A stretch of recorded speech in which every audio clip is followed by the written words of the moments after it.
હતી ઈ વોટિંગથી એ કંપનીના પ્રતિનિધિઓ દ્વારા બધાએ કેન્ડિડેટ અને એમના ટેકેદારોને સમજાવવાનું હતું કે કઈ રીતના ઈ વોટિંગ ફેસિલિટી તમે વાપરી શકો.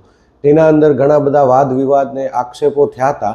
ત્યાર પછી કંપનીએ અમને 24 કલાકનો ટાઈમ આપ્યો હતો કે જેટલા પણ તમારા કેન્ડિડેટ હોય કે જે કોઈ શેર હોલ્ડરો છે એના જે કોઈ વિવાદ આવ્યા હોય એ સુધારો કરીને અમને મોકલજો, તો જ અમે તમારું ઇલેક્શન કન્ડક્ટ કરાવશું. આજે શું નિર્ણય લેવાયો છે?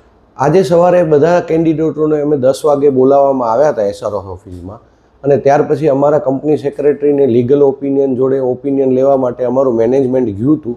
અને હાલ એ કંપનીએ એવો કીધું છે કે અમે વિચારીને જવાબ આપીએ છીએ, એટલે અત્યારે અંડર પ્રોસેસ છે અને લીગલ રેમેડી આ લોકો અમારું મેનેજમેન્ટ ટ્રાય કરે છે કે કઈ રીતના આને આપણે એક્સટેન્શન લઈ શકીએ.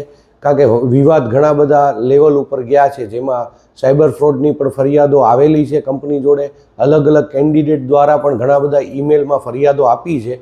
એટલે હાલ અમે મેનેજમેન્ટ ઉપર આ કામ મૂક્યું છે, કારણ કે આ વખતે હું એ કેન્ડિડેટ છું, એટલે અમે કોઈ નિર્ણય નથી કરવા માગતા, અને મેનેજમેન્ટ જે નિર્ણય લેશે એ તમામને માન્ય રાખવામાં આવશે.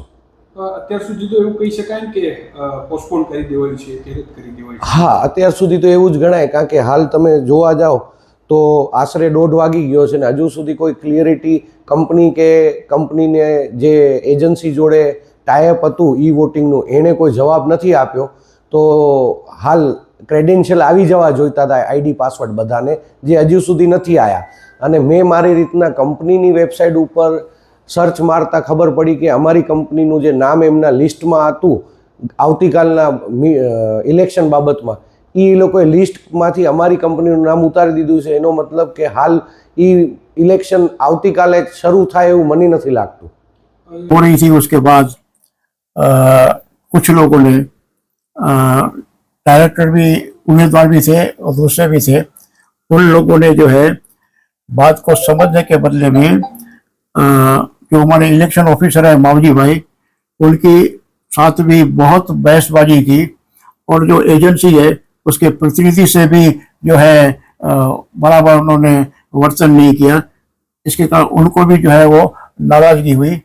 अभी कोई इलेक्शन मुलतवी का निर्णय नहीं हुआ है, परंतु इतना जरूर है कि भाई इस पर कुछ विचार करना भी पड़े. तो भी जो इसमें जो सिटिंग डायरेक्टर है या पूर्व जो है वो डायरेक्टर है, उनकी जो भूमिका है वो बराबर नहीं है. इसके लिए उनके ऊपर हम क्या लीगल कार्यवाही कर सकते हैं